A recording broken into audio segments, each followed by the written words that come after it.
What's frustrating is when you tell it something, like you correct it, and they're like, "Oh yeah, you're right," and I'm like, "But you should know this." I think it does that on purpose, just so it can make me feel good. Yeah. Help me with hip hop. Let's get it right. Protect your patience. Day and night. Donna and David, the experts on your side. Help me with hip hop. Let's get it right. So today, Donna, let's talk about the Perpetual 0 day. That is humans, people. Good Lord, what is up with the users? They never learn. It's like, no matter how much technology you put in place, you can't solve for the human aspect. I keep telling you, people, it's the people. It is. It is the people. And it is the people. So there's this report we've been looking at for the past couple of years or so called "Oh Behave." Oh, behave. I love the title of it, but it is the annual cybersecurity attitudes and behaviors report, which is important because we look at other aspects of cybersecurity, you know, what kind of things you have blocking what and what the criminals are doing and all that. But like, what is the attitudes and behaviors of those people that cause us the most problem? The users. Well, the Perpetual 0 day is it is the world we live in when we know it's like the top thing and we can't patch it. Yeah. We can do some stuff. Now, we do have a lot of things that are available. We have the security awareness training, the phishing simulations. We have all kinds of stuff at our disposal. And we'll get into this in this report. Like, how well is this stuff really working? Are people actually doing it? And all this. Yeah. So lots of questions. And this study covers 7,000 people that took part over 7 different countries. So it's not just the US or the UK or whatever. And this is the 5th year they've been doing this. And so we're going to see some comparisons and contrasts there. But I think this is a great report to understand what's working, not just in your organization, but across 7,000 different people.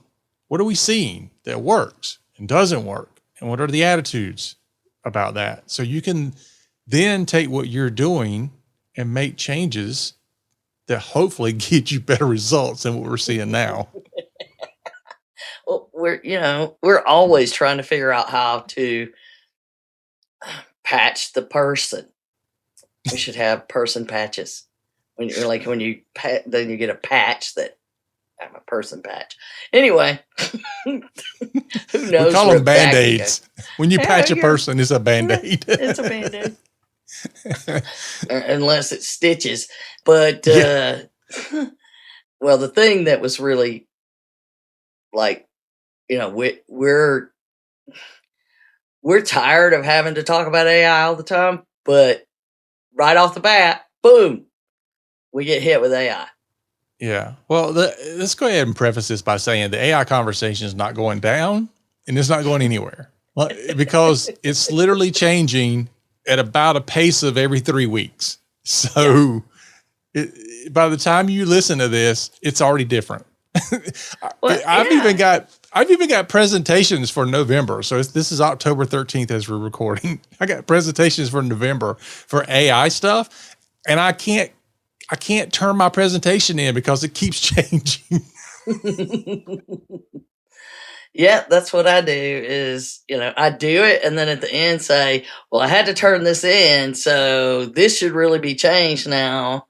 It's nothing I can do about it, but it is, what is the rapid Moore's law. That's what I'm looking for. Moore's law is now just blown up by AI. So we are no longer in that world. We're in a whole new world. And that's why my AI training, I tell them right out, this is not like you're learning how to use an app. That's not it. It's like No. grasping the concept of the internet when you never had the internet, Yeah. And right? what's shocking for me, this just happened to me today. I was having lunch with another IT person. They work in an internal IT department. Okay. So they're the IT person for this organization. And I said, so what have you done to see if AI can help, with your job role and automations or anything like that? And he's like, I haven't even used it. I'm like, what? Like you haven't used it like at the office? He's like, no, I have not even used it at all. Like, How does that even, what? like you haven't even signed up to play with it or anything? No, I don't. I don't do anything on it. I'm like, seriously?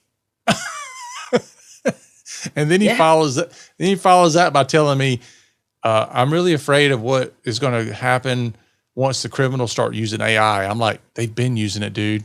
And guess what? You're not. So, I mean, I would have just been stunned. So to think, now we're sitting here thinking, I know you're tired of hearing about AI, but there are people even in the technology field that support organizations that haven't even tried it. Uh-huh. And then you got the ones that are jumping all straight in, just jump in It's like, right in the deep end. We don't Yeah. care. we're going to put that stuff on everything. We don't know why we need it or where we need it, but it's going in there, buddy. We're gonna put ketchup on everything. So so it did open up though with, if 2024 was the year of can AI really do that, then 2025 is the year of should AI be able to do that? Just because you can doesn't mean you should. It should. And it is true. It's I mean, the conversations that you have today. So we have AI create the code, and then we have AI create the test cases to test the code, and then we have AI test the code and figure out where it's got problems, and then tell us where the problems are, and we have to decide where to fix the problems. But now it knows where its own problems are, so it could attack itself. So I saw an interesting presentation similar to this topic. The guy, the way he does things is he uses Claude. I think it was Claude. It might have been Gemini, but he uses two different platforms, ChatGPT and let's just say it's Claude. He uses them against each other. Like, this is what ChatGPT said. What do you say? And then it'll like correct it a little bit. And then he'll go back and go, this is what Claude says. What do you say? So he pits them against each other until they both go, well, I think I agree with ChatGPT, or I think I agree with Claude. He's like, okay, we're good. now I know. Yeah. See, and I'm trying to get, I've of course, expanded into creating these custom GPTs where I can't even fit in the 8,000 line, character instruction limit. I've blown out of it. So then I have to tell it, okay, here's what you're all about, but use the document attached for your instructions. So, I'm doing some really deep stuff and getting frustrated when it can't like do it the way I want. And I'm like, that's not a good sign that I'm frustrated that it can't be as smart as I'm wanting it to be. Yet it's smarter than anything I've ever used before. It's already the fact that I'm having the conversation with it. Asking it, why did you miss this one? Tell me why you missed this one and tell me what I need to do in the instructions so you don't miss it the next time. And I'm frustrated with that and not recognizing that that's what I just did. What's frustrating is when you tell it something, like you correct it and you're like, oh yeah, you're right. And I'm like, but you should know this. I think it does that on purpose just so it can make me feel good. Yeah. Yeah. So we have all of those wonderful things, which in Shadow AI, which we've talked about, is we've reviewed the AI report about how people are using AI. This is how people are using everything. And shadow AI, this one too says half of employees are feeding sensitive data into unsanctioned tools. And training is, I like their quote, training lumbers along miles behind adoption. Miles. Yeah. Not days, not miles. So in other words, they say that in their opening, the tech might be shiny, but human behavior is still the risk frontier. Oh yeah, it always will be, because we have this mentality that, hey, if you want to try something, just try it. I mean, how many tools do you go online that's like free trial? I know, right? And it's like, just try it, and during your free trial, connect it to everything. Everything you have. Yeah. And some stuff, I mean, this, some stuff you connect and you're like, I don't even know where it connected to. I just saw a pop up that said allow this or authorize this. And I'm like, sure. But how do I deauthorize it? Where do I go? I was asking it something the other day and it said, well, I don't remember which. Oh, it was Gemini. I was asking it for something the other day and I'm like, yes, it's there. I know it's there. And it says, well, I'm going to make mistakes. So, yeah. Yeah, you're too demanding. But anyway, back to the report. The report is, I did like that they are focusing on 5 things. So that's like hiccup and cybersecurity awareness month, which we're in, the top 4 behaviors. Mm-hmm. So it's password hygiene, using MFA, patching, obviously not people. Backing up data they include, which is not one of the ones, and then checking messages for signs of phishing and reporting them. Yeah. Huh. So they're looking at that big picture and saying, how are we doing? In a lot of ways, better, but not so good. And 65% believe AI will make it easier for criminals to pose as someone else. No. I would say, why only 65? Apparently you're not watching what's happening. Again, I'm worried about when the criminals start using it. Yeah. Okay. Right. So my percentage would be 100%.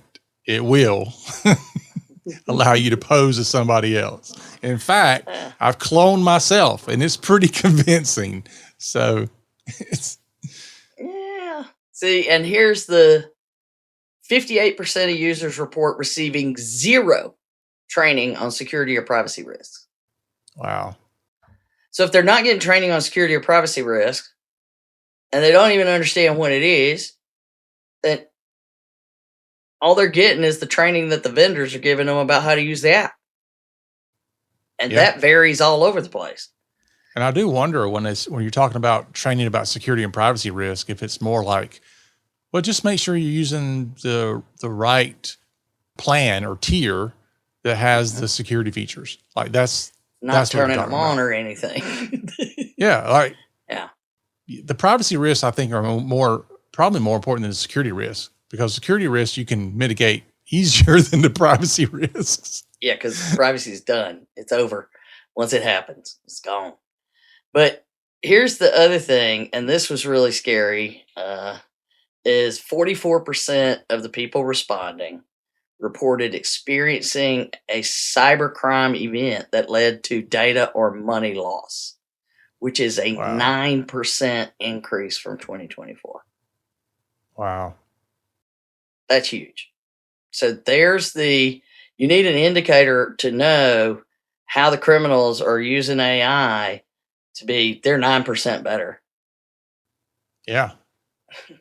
Can you imagine? I got a 9% return on my investment. And I invested $20 a month. No, I get it bigger than that return. So, and then of course the younger generations are hit hardest. 59% of Gen Z and 56% of millennials reported losses. Wow. And we're going to talk about them a lot in just a minute, because there's a lot of data, because they looked at generational data, because, Gen Z and millennials don't remember a world without the internet, right? Yep. And Gen X didn't have a lot of time without the internet. So you're looking all the way back to the boomers and silent generation are the only people that actually lived an adult period of time without the internet, a substantial amount of their life without the internet. So, and I think that's quite telling as we get some of this data. And then, of course, the security habits, the attitudes, habits and attitudes, ongoing weaknesses, it says. 62% report regularly creating unique passwords. That sounds great, but that's a decline. That's less than 2024. And 41% have never used a password manager. And if they're not using a password manager, they're not creating unique passwords that are truly unique passwords. Yeah. I think now that don't math to me. The math ain't mathing. No, it don't. Yeah. And so the MFA. I think I figured it out though. It just hit me. They are creating unique passwords because every time you add an exclamation point to your password, it makes it unique. Exactly. That's exactly what I'm saying. Yeah. So then you get MFA that would help with the fact that you're not doing unique passwords, and that 77% knew what it was. We're finally there. That still blows my mind. But only 41% use it regularly. How can 77% even know about it? We've been doing multi-factor authentication for 50 years. I mean, if not longer. I mean, since the advent of the ATM machine, we've been using multi-factor authentication. Least. So, 56% update their software frequently. But 47% are the only ones that actually back it up, the important data. So it's just, the overall. I say 47% is probably too high. Because there's people that think they think they have backups, so they don't have backups. Yeah, they don't have things that are backed up. So you think you do, but you don't. You're going to lose the stuff, and then you're going to be mad, and then you're going to blame the technology people. So the details on AI, the stats on AI, the drill down they did. 65% report using it, but the safeguards just aren't there. So, but that means adoption has literally exploded, which we already know. It just went boom in the last year. It's crazy. And more than half of those that use AI that are employed AI users have not had any AI risk training. So 52% do not have. So that's where you're asking, do you have a job? You're not a student. You're not retired. You're working at something. And so those are the people that should be getting it. Mm-hmm. And that number went up from the people overall who say they haven't had the risk training. So, and of course, then you have the 43% that admit sharing sensitive work information with AI tools without the employer knowledge, which is your shadow AI.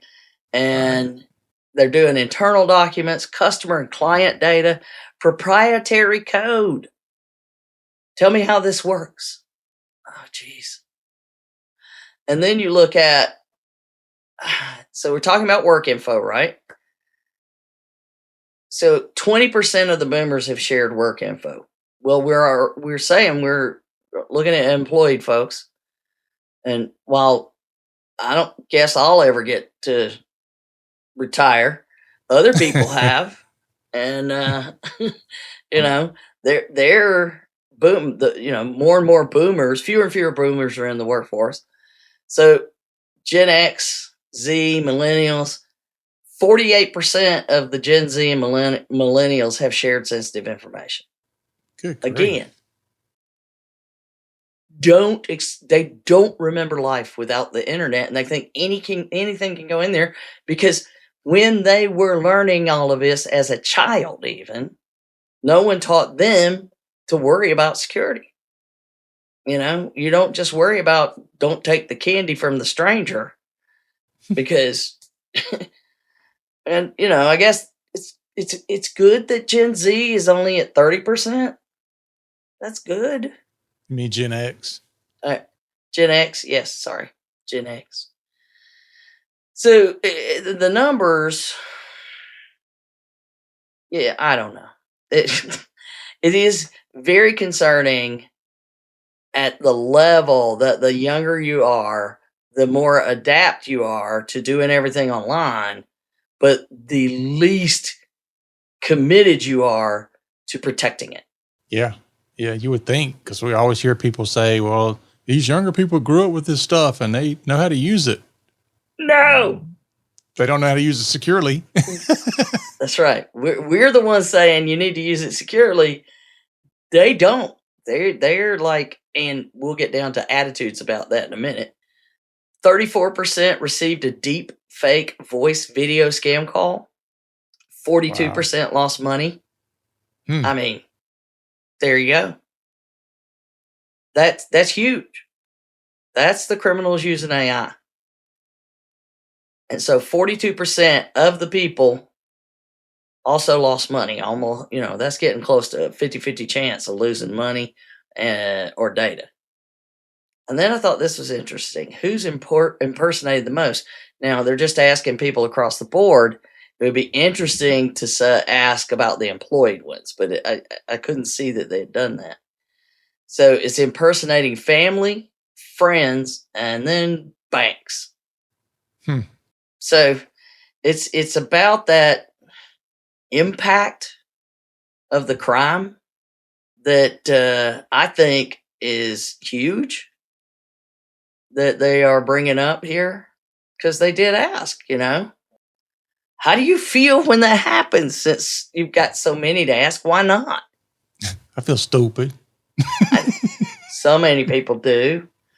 And, you know, you get lied to every day. And how, you know, you either don't believe anything. And what I love is it's the same thing as when I used to go in and, okay, we're getting new systems. I'm going to train you on the new systems. And you got the people, whoever came and said, these other people won't like change. I'm good with change. That's the one that will fight the change more than anybody else. Right? You know what I mean? It was without fail. All right, I got to be leery because you're going to represent the ones that hate change. And you know, but if we look at when it happens to you, you are a victim most of the time. Now, they are people where, you know, we talk about if you're in healthcare and you have this data and you aren't aware that you're a target, we got other issues. But when you have 2/3 of the people, or let's see, 68% worry about cybercrime, okay? And the younger generations, like the millennials, 70% of them worry about cybercrime. They worry about it. I don't know who they're worried about, though. Grandma? Because only 41% consider themselves a target. Oh, wow. I'm worried about it, but I'm not worried about it. I'm worried about it, but it's not going to happen to me. You know? It's going to happen to somebody else. And that's that disconnect of, you know, the risk is there, but you don't think you're vulnerable. That's going to happen to somebody else. Yeah, that's a good point. Mm-hmm. And the fact that 34% have had deepfake scam calls, and more frequently that's going to happen with the younger folks, because they got more data out there, more information to do those deepfakes between their friends, right? So uh, I want to ask, I want to like have some of the people who worry about it and find out who do they think is the target if it's not them. Yeah, I don't know. Poll your children. That would give us some. Yeah. That'll give us something. But it does go into list of what happens with the cybercrime though when they're asking them. It talks about it causes significant emotional distress. So stress, anger, anxiety, all of those things.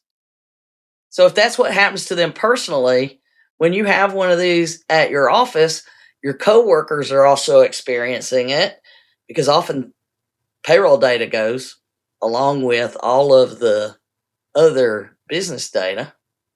And imagine your patients and your clients, how they feel. Yeah. I mean, I imagine they go through all the stages of grief. That's what some of these are. Mm-hmm. Oh yeah. All the stages. That's what it is.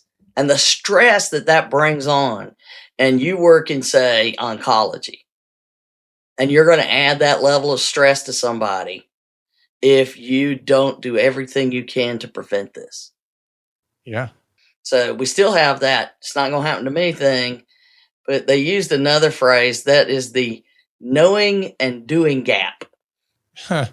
Yeah. I can definitely attest that my kids have that. Well, it's like, okay, we know what's secure. We're just not going to do it. Or at least they think they do. I know. Well, 83% of the people who took training said it was useful, but 47% said they became better at spotting phishing. 42% started using MFA, and 40% adopted strong passwords. But we've already referenced our previous discussion about unique passwords, and we don't know that that's that much better. I wish they covered like of the percentages. Like, did somebody do more than one of them? Like, Yeah. of the 47%, did the 42%? You know what I'm saying? Or Right. did they Is there just go? I'm going to crossover? pick one. I'm going to do one thing. Yeah, I'm picking one. Yeah. So I don't know. It would be interesting to note how many actually did all three, because you should be doing all three. I know. I'll have to go dig into the data to see. But I mean, they always say knowledge is power. Mm-hmm. But knowledge can't protect the data all by itself. You have to take action.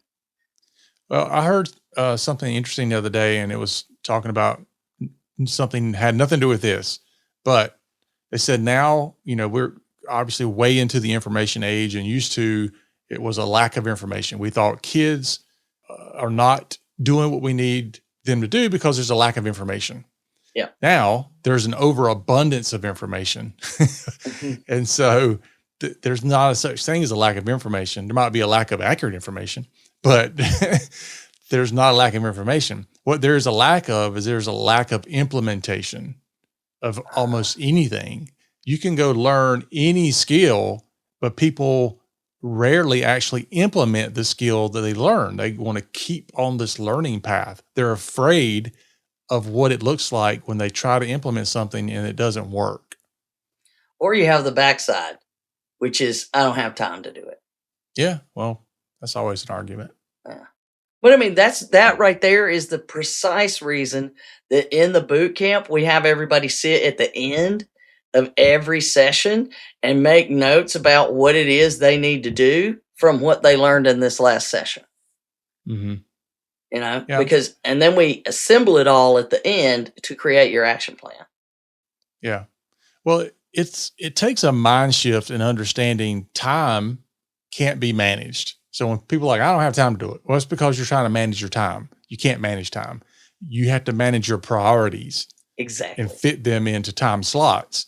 That's the only way you can do it. Time management that's not a thing. Like, you can't add time. You can't reduce time. You can't do anything to it. You just have the same 24 hours everybody else does. Yeah, that's the thing. What you've done is set different priorities than that. Yep. You've made the choices to do this. So Yep. that's my, there's choices and consequences.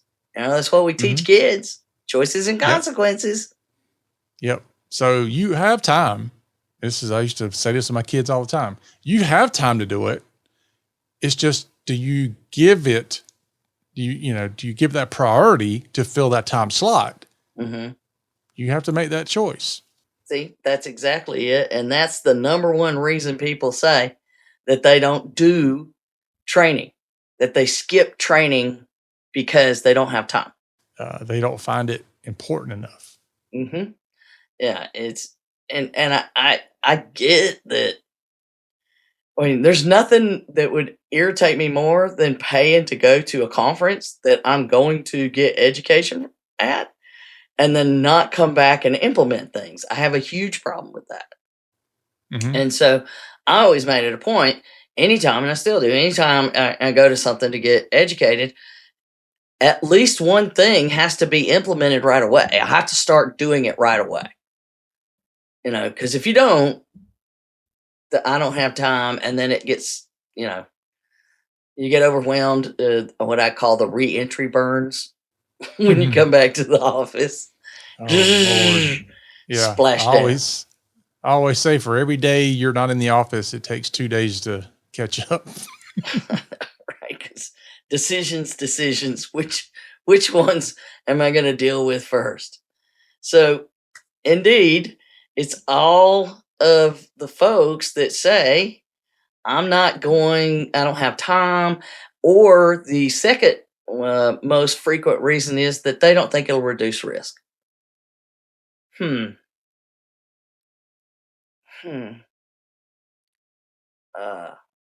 could deal with that later. And they ask them, what format do you prefer to consume cybersecurity training information? So not all, specifically cybersecurity training. Okay, so number one, video content, animated video, webinars, tutorials, all on demand. Number one thing they want to do. Yeah. Which is interesting because the whole on-demand thing is important there. Because how many webinars can you sign up for, but you have to be there at the time the webinar starts? What they're saying is they like the webinar format. They just need it on demand. Whenever I want to go and consume the content, it needs to be there for me. Yeah. And the big reason to be there, at the time is so you can be interactive and ask questions. But if you're not going to do that, which most people aren't, there's no real reason, but you have to then allocate the time to do it. And then the second thing is online courses held periodically, which comes back to the time because the class is from this day to this day. And, that's like the boot camp when we do it online. And I don't know, I'm leaning towards doing one next year online, but the online version of the boot camp, it's going to be held from here to here. Here's the course. It's this time, and it's not on demand. You could get back to some of the stuff on demand, but you've got to use it, you use it or lose it kind of thing. And then the next thing is written materials. So the articles, the guides, also accessible on demand. Yeah. Yeah. I was actually shocked that was the next one down. I know. It's the primary one for like boomers and Gen X, I want to say. That's like their second one. But then, there's interactive workshops, the short bite-sized pieces of information, the nudge or an alert at the time you need it. Right? Yeah. Yeah. Now I would have liked to have seen that one worded a little differently because I do think the short pieces of content work better, but because they put it at the time of need means, when you see a problem, you're going hunting for it, or you did something wrong and then you get that learning moment right then. I think it was mostly thinking about phishing test and how it pops you right into training when you make a mistake is another thing. I think that's what most people think about it. Interactive workshops held periodically. Yeah. That's I think really what happens when I'm doing like live training. Is what I kind of looked at that as. Then we get down to one before the last. So the last one's other is 3%. Right. Right above that is interactivities that use game-like elements, challenges, rewards, points to help learn about cybersecurity. 13% prefer that. Yeah. Second to the bottom. I was like, what? Like, we've had this massive shift over the years to gamification. Everything. Like, everything has to be gamified. That's all we've heard. You've got to gamify the training. And now you look at this and you're like, people are saying they don't want that. Well, I think you always want what you don't have. And that's what happened, is they didn't have it. And then they thought that would make it more engaging or more, I don't know, exciting. I don't know what to call it. And then when they got it, they're like, yeah, I don't win a prize that, Yeah, you get a gold star.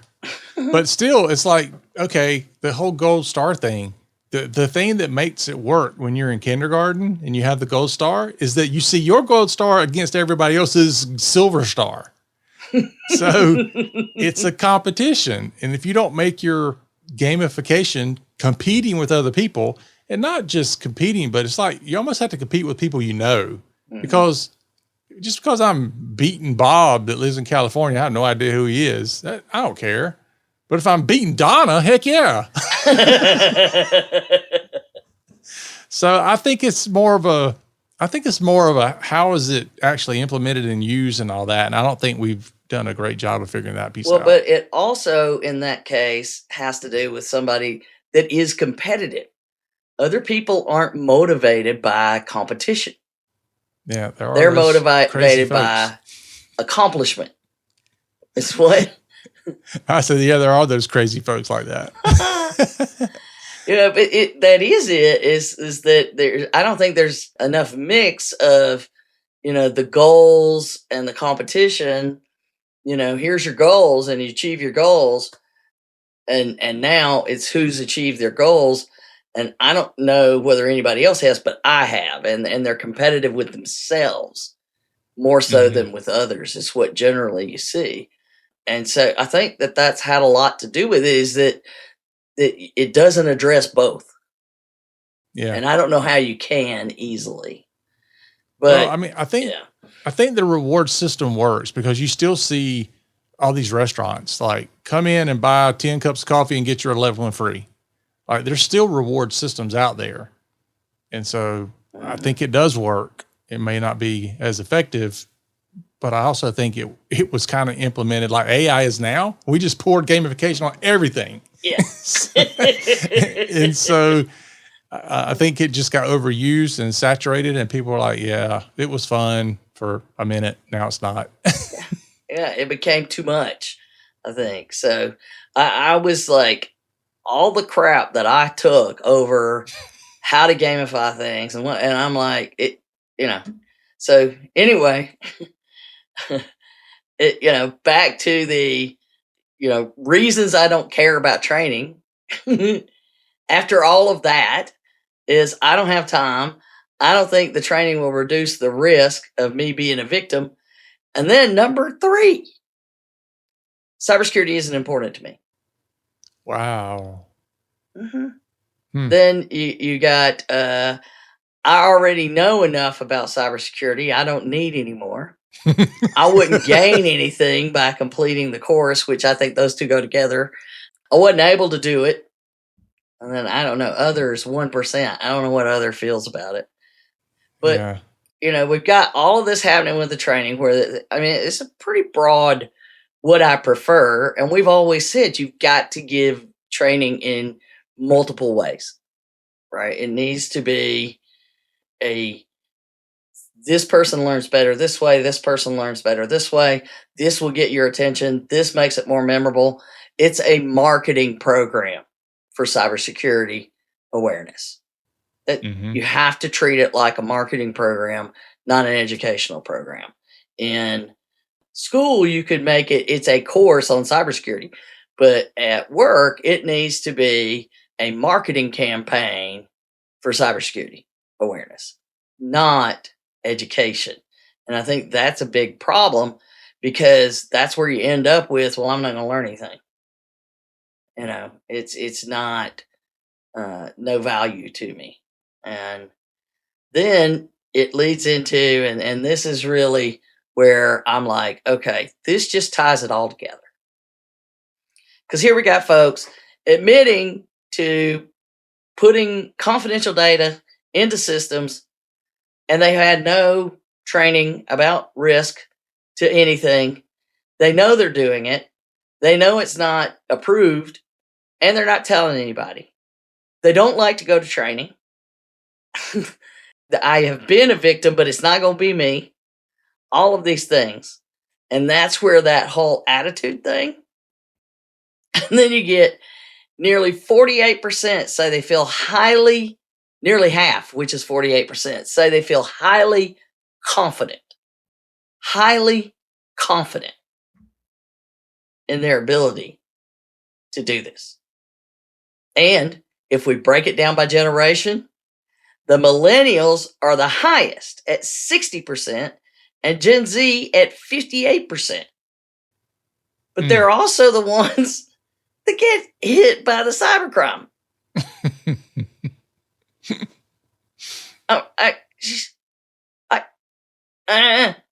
So the confidence is the least among the older generations. And I noted the fields in healthcare and government, where you are taught you are constantly under attack. Yep. How confident do you feel that you're going to catch everyone? Everyone? No, not. I have optimistic confidence. That's right. That's it. That's right. Yeah. Luckily I have tools that catch things for me. So I'm not presented with too many of them, but yeah. I mean, I feel I would probably be down at the baby boomers. I feel like I'm probably just over 50% confident. And I do this every day. Yeah. Now in practice, I might be 80%, but my confidence level is 50%. Right. And well, that's the whole big thing though, is cautiously optimistic. Yeah. Is how I feel about my ability to do it. But that is also the reason you and I are cautiously optimistic is that we understand all the protections we have in place. Mm-hmm. We know what we have in place and have thought that through. Wait, you know what they call that? Is we've evaluated our risk. We've done a risk analysis and mitigated the threat so that we can feel cautiously optimistic. We did an SRA. We've done the protections, which include these things, so that we could feel cautiously optimistic that we will catch enough to protect ourselves. So there you go. There's the next program. We're going to be training people how to be cautiously optimistic. It's going to be our training outcome. It's the bottom line is they have gotten the message, most of them, and they either don't care, like it doesn't matter to me, I don't care, or the other thing is it's inconvenient. I don't have time. What was the one? I see patients at 8, so I need you to turn it off so that I don't do MFA. See, I'm going to take some of these questions and put them into like an interview with prospects, because if I can have prospects tell me these things beforehand, it would save me so much stress. Yeah, it would. If you don't care, then go find the you don't care IT company, because that ain't us. Yeah, we're for the we care. Yeah. Yeah. That is. I can't care more than you. That's for sure. I cannot care more than you. Uh-huh. So while, most people have at least heard of what MFA is. We talked about that. Now, 23% say they've never heard of it, which is terrifying. I don't believe that. Well, I think they've heard of it. They just don't know. Yeah, they're not tying it to the question. Yeah. But still, only 41% use it regularly. That's substantially crazy. less than half. That's crazy. Because that's the one thing I do put on everything like ketchup. I put MFA everywhere. I know. And if there's some place where I don't have it and there's a reason I don't have it, and sometimes there's some reasons I haven't turned it on yet because of something else that's going on with that account, every time I have to access it, it's I'm going to have a nightmare that night, right? Yeah. Because I still need to turn this on. I need to turn this on. So what are you going to do? But here's the worst part. Well, the good part is 49% of baby boomers use it regularly. That's great. But we were raised to be terrified. Yeah. The Cold War kids. I'm on that cusp of Gen X and baby boomers, so I've seen a lot of people. It's been scary. You're a baby X. I know, right? I'm an ex-boomer. But here's the part that really is bothersome. 17% of Gen Z dismiss it as unnecessary or inconvenient. And again, the ones that are the targets. So that's that disconnect. It's like, how do you deal with that disconnect? Because that's a big problem. It's huge. I don't know. I just hope once they grow up, they fall into the other categories. Well, and they're coming out with the pass keys, and we're doing other things, and they're great. Because it's like tying all the biometrics and the machines together, and great. And 43% say they'll use the biometrics, but they are not comfortable with giving biometric data or, it being hacked, which I concur. Mm-hmm. But at the same time, we're getting hacked the other way. And, it's, what are they going to, I don't know. If you have the password and a unique password and this or that and this, but anyway, to end it, we have the disconnect of what keeps them from doing things and whose responsibility is it. They asked them, who is most responsible for protecting your personal information? And then they had a list of options. Now, the good news is me is 58% say it's me. I am most responsible. That's still not high enough. No. What is the next level? And really, they broke it out so you can see, but they really go together. The next level, as far as who's most responsible, is the app or platform I use. Secure by design. We talk about it all the time. And if they don't think they are most responsible, they think they are somewhat responsible. And then the technology industry is somewhat responsible. My internet service provider is somewhat responsible. Okay. For my personal information. And then, irony above irony, 47% say the government is somewhat responsible. But when it comes to protecting in the workplace, same question, slightly different answers. Who is most responsible? Is my workplace information security department and my workplace security department. Those two top out. And then after that, the internet service provider still ranks high as somewhat responsible. Still, they do say it's the IT department is security, but under most responsible, I'm still there. It's me. I'm supposed to do it. So it's, 45%, 40%, and 34%. So that's good.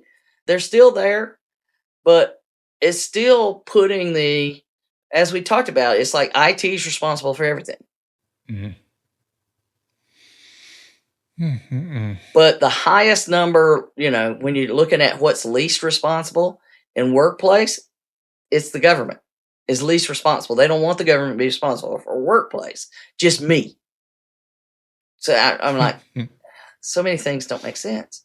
But again, this is around the world. So there's different attitudes, different beliefs, different cultures. We see some different things. But when you look at I guess the good news is that when it comes to me personally, the thoughts of people and themselves personally, they feel in their own data that it's like, I can't, I'm still not sure about the people that think that they are the least responsible for protecting their own data. 18%. I am the least responsible for protecting it. Yeah, that's scary. It's not like you're putting your data in the bank vault, in the safety deposit box. My question is, why did you even answer the survey?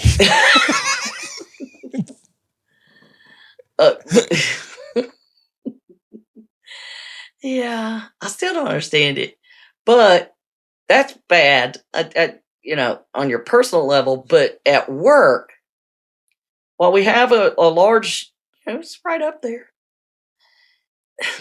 The second highest number in least responsible is me. It's the third highest in most responsible, the second highest of least responsible. I can't believe people said my family. 17% said my family. Yeah, on their personal stuff, yeah. Yeah, is most responsible. Well, it's because they're counting on the kids, which they think the Gen Zs and all the other stuff know how to do it. And if they read this, they'd know they don't. Yeah. Because, my son's he's a cyber genius. Oh, Lord, and he's protecting all my systems. I know. It's brutal. Oh, man. So for us, we're up against individuals who 34% say they are most responsible for workforce protections. That's great. But 37% say they're least responsible. So more people think they are the least responsible individual involved. I just can't. Yeah. So here we go. Maybe what folks should do is, before you hire somebody, maybe some of these questions would be good during your interview process. You're right. We should make one. It's terrifying. It is. I guess what we should end on is the fact that what is between the I am most responsible and somewhat responsible for workplace data, you add those two together, it should be higher, but it's not horrid, right? It's what, 90 or no, and 94, anyway, carry the one and square root. Divide by pi. 63%, I think. Oh yeah, 100 minus 37, 63. Anyway, that's a good number, and that that for the majority of people believe that they are most responsible or somewhat responsible for their own data, which is helpful to know. But I still don't understand. Which will be the same people. They'll be the same people that when there is a security incident in your organization, they'll be like, "What, me? I told you from the beginning I wasn't responsible." IT should have fixed that. Yeah, that'd be fun. We're gonna do this survey of our people and compare it to the same survey to 7,000 people around the world. See how we do. How do we compare? Yeah. Well, we know nobody's got time for it. They got time to fill out the survey. They just ain't got time to take any security awareness training. Well, maybe this would make them aware. I guess. All right. Well, if you've listened to this podcast, you definitely had time. Well, this was your awareness training of the things they should be doing. We covered all 5. That's right. All right. So be sure to share this out. And you can listen to it in bite-sized chunks on demand. We'll give you a gold star for it. We hit them all. So until next time, remember, the HIPAA's not about compliance. It's about patient care. You've been listening to the Help Me with HIPAA podcast, hosted by Donna Grindle and David Sims. The show created to help you with HIPAA. For more information or to ask us a question, visit our website at helpmewithhipaa.com. Neither Donna Grindle or David Sims are attorneys, and they do not offer binding legal advice concerning regulatory compliance. The information in this podcast should not be relied upon or construed as legal advice in any way. Consult your attorney for legal advice concerning compliance with HIPAA regulations.